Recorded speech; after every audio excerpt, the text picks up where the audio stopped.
राधे राधे, जय श्री कृष्ण। आइए हम सभी लोग आज जानते हैं कि केतु को कैसे समझा जाए। केतु किस प्रकार का ग्रह है, इसे शास्त्रों में क्या स्थिति दी गई है, शास्त्रों में इनके बारे में क्या बताया गया है और आज के वैज्ञानिक युग में इसका क्या महत्व है।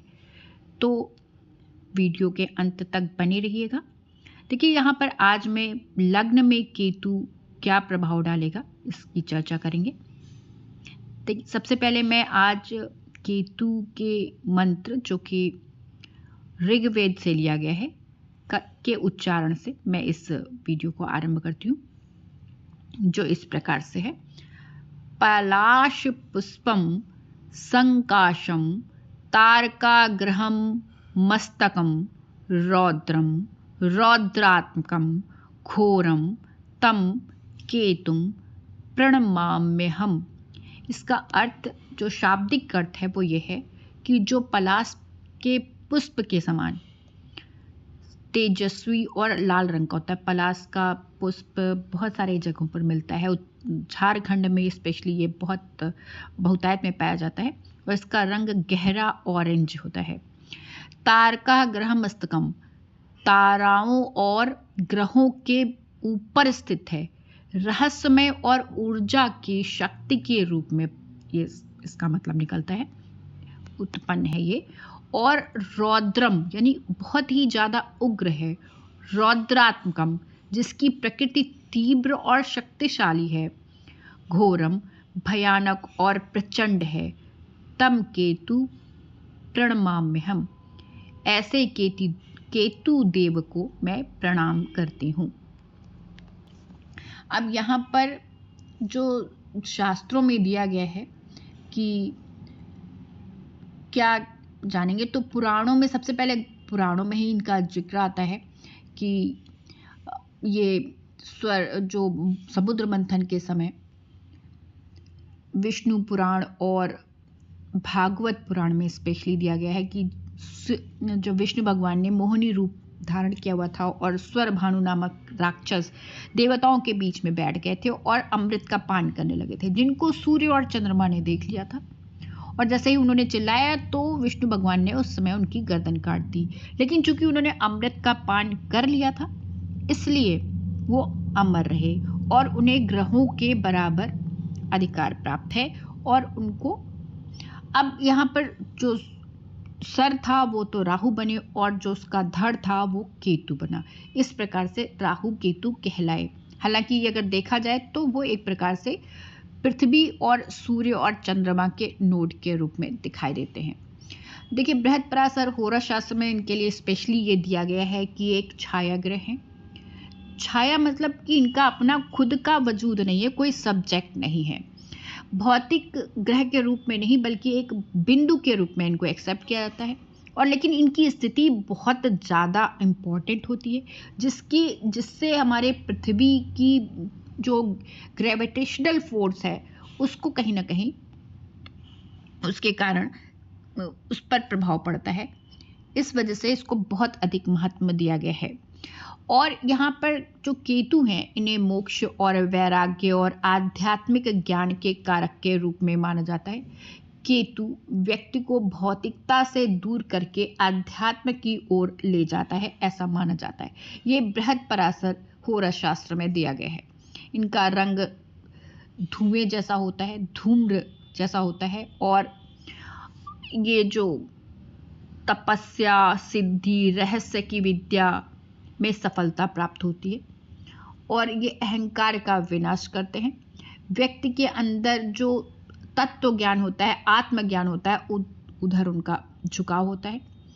और रहस्य में इनका रुझान बहुत ज़्यादा होता है और ये उग्र और तीक्ष्ण होते हैं, अचानक तेजी से परिवर्तन कर लेते हैं और सर्पाकार इनकी आकार होते हैं। और कई शास्त्रों में उन्हें ध्वजा का भी रूप माना जाता है। ध्वजा यानी कि जब किसी भी चीज़ के विजय के लिए हम समझते हैं इसको। अब इसको लग्न में केतु स्थित हो तो क्या होगा। देखिए, शास्त्रों में तो बहुत सारे जगह पे ये दिया गया है कि खराब होता है। जैसे बृहद जातकम, इसमें दिया गया है कि यदि केतु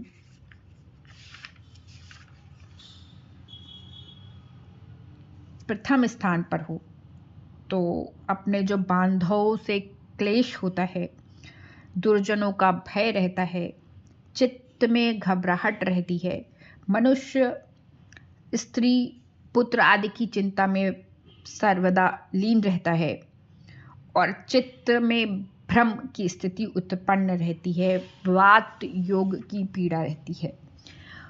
इसके अलावा जीवनाथ जो कि एक ज्योतिषी रहे, एस्ट्रोलॉजर रहे, उन्होंने लिखा है कि जिस मनुष्य के जन्म काल में केतु लग्न में हो वो बंधुजनों से निरंतर महान क्लेश और दुर्जनों से सदा भय होता है। दुर्जन यानी कि जो खराब व्यक्ति हैं, जो घटिया मानसिकता के लोग हैं, मानसिक चिंता की अधिकता से और स्त्री कष्ट से विकलता और पेट में दर्द आदि पीड़ा बनी रहती है। इसके अलावा खान पान से पृथक रहते हैं ऐसे लोग। जिसके लग्न में केतु हो वह रोगी, डरपोक और चिंता आतुर और स्त्री चिंता से युक्त होता है।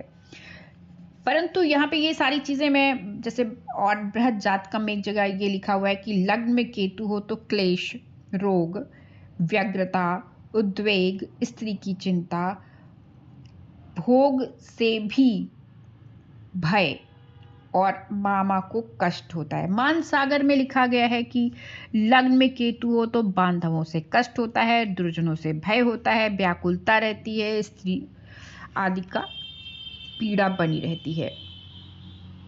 अब ये सारी चीज़ें सब जगह पे नेगेटिव है, पर इतना नेगेटिव नहीं पाया जाता है। ज़्यादातर जब शीर्षोदय राशियाँ होती हैं, जैसे कि सिंह राशि है, जैसे कि वृश्चिक राशि है, जैसे कि तुला राशि है, तो उनमें केतु अच्छे प्रभाव देता है, प्रदान करता है। अब केतु अच्छे प्रदान कैसे करता है प्रभाव? केतु ध्वजा है तो भय बिल्कुल रहता है व्यक्ति के मन में, पर उस भय पहले रहता है, किसी भी जैसे पहले से ही भय उत्पन्न होने लगता है कि अच्छा ये होगा तो ऐसा होगा, ऐसा होगा तो ऐसा होगा, क्योंकि यहाँ पर जो केतु है राहु को ईगो से जोड़ा गया है और केतु को डिटैचमेंट से जोड़ा गया है। यानी कि जब हम आत्मा हमारे पूरे शरीर में व्याप्त है तो आत्मा के जो 5 अंग हैं,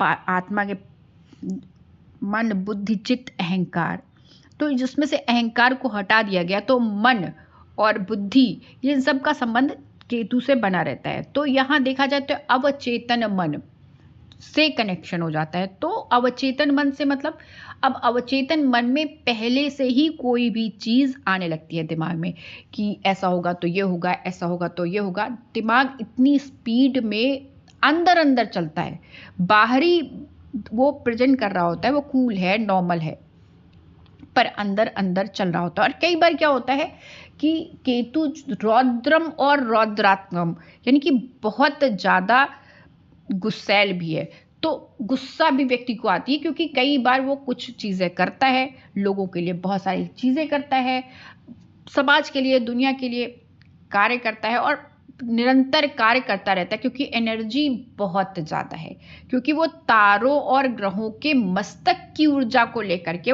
विद्यमान है लग्न में।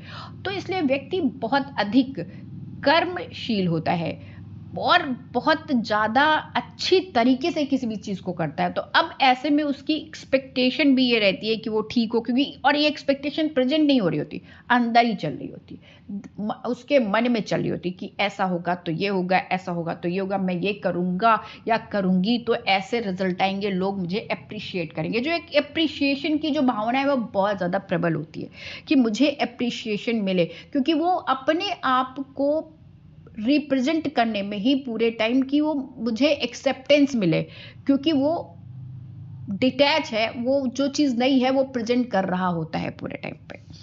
तो ऐसे में क्या होता है कि जब उसे वो चीज़ें नहीं मिलती हैं सामने वाले से, तो ये मिलती है या नहीं मिलती है तो बात की बात होती है, लेकिन वो पहले से ही ये मान लेता है कि मुझे ऐसा नहीं फील होगा, या मुझे ऐसा नहीं मिलेगा, या लोग ऐसा नहीं कर रहे, या हो सकता है सामने वाला अनकॉन्शियसली कुछ गलत कर दे तो भी इन्हें फील होता है कि नहीं ये जान के किया गया है। तो ये एक जो भ्रम की स्थिति है वो व्यक्ति को थोड़ा सा भयभीत बनाती है, चिंतातुर बनाती है, बार बार निगेटिव फीलिंग क्रिएट करती है। परंतु चूंकि केतु लग्न में है और चूंकि ध्वजा लेकर के बैठा हुआ है केतु, तो विजय सर्वत्र कराएगा और स्टेटस आपको बिल्कुल कंफर्मली देगा। और स्टेटस मिलने के बाद उसके प्रति जो आपको लगता है कि अगर आप ये विजय मिल गई या मुझे ये वाली चीज मुझे मिल गई तो मुझे खुशी होगी, तो वो जो खुशी वाला पल होता है वो आपसे थोड़ा दूर रहता है, क्योंकि ये मोक्ष के कारक है,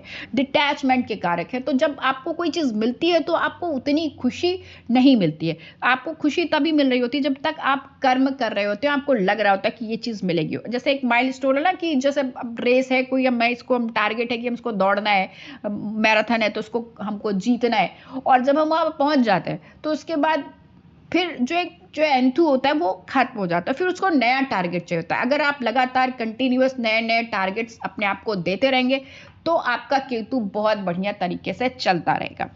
और केतु का जो ये मंत्र है ऋग्वेद से अवतरित मंत्र है ये।